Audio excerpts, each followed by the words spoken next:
Fabienne Gassot, en organisant une conférence dans le cadre d'Innovative City, vous venez de faire la démonstration que la Côte d'Azur était un vivier de solutions Smart Grid, un vivier extrêmement diversifié. Oui, alors on a tout un pôle d'expertise au niveau des Smart Grid.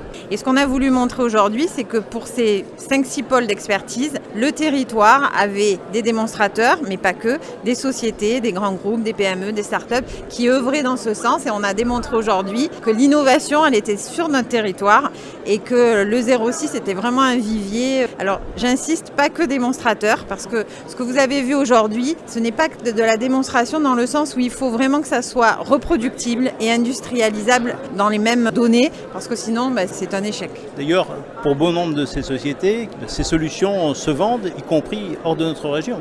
Oui, tout à fait. Alors là, on le démontre, mais c'est clair que notre chiffre d'affaires, on le fait en France et à l'export également, hein, bien sûr. La plupart des entreprises qui mettent en œuvre ces solutions sont rassemblées au sein d'un club Smart Grid. Vous êtes presque à la centaine d'adhérents ? Voilà, on l'a dépassé. On était à 98 avant la conférence. Non, ce qu'on a montré tout à l'heure, et c'est une première en France, c'est une route du savoir-faire interactive. Donc on a identifié vraiment les sites démonstrateurs et pilotes réels du 06 et on en a fait une carte interactive, c'est-à-dire on clique dessus, on voit ce qu'on fait, on voit aussi les perspectives économiques, techniques, environnementales de tous ces projets et c'est une carte qui va vivre puisqu'on va bien sûr lui intégrer les nouveaux projets comme les projets qui arrivent avec FlexGrid, Interflex, Smart Valley, voilà. Quand on parle Smart Grid, on pense souvent réseau électrique, mais là on est bien au-delà. Alors tout à fait, nous on parle toujours multi-énergie dans le club puisqu'on a de l'élec et du gaz, des énergies renouvelables. On prend tout. Il y a même de l'eau. Et l'eau, vous avez vu ? Ben oui, puisque finalement l'eau fait partie intégrante de la ville de demain. Voilà, nous on n'est pas sectaire. C'est vrai qu'aujourd'hui il y a beaucoup de projets électriques, hein, c'est clair. Mais pas que. Et le club Smart Grid vit bien. Qu'est-ce que vous retirez comme bénéfice ?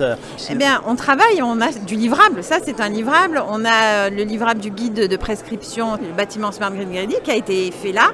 On travaille sur des données économiques, sur des grilles d'évaluation parce qu'on s'est rendu compte que, et ça c'était un axe important en 2017, qu'il fallait qu'on prenne avec nous les gens du bâtiment, de l'acte de bâtir. D'où la Fédération française du bâtiment qui nous a rejoints.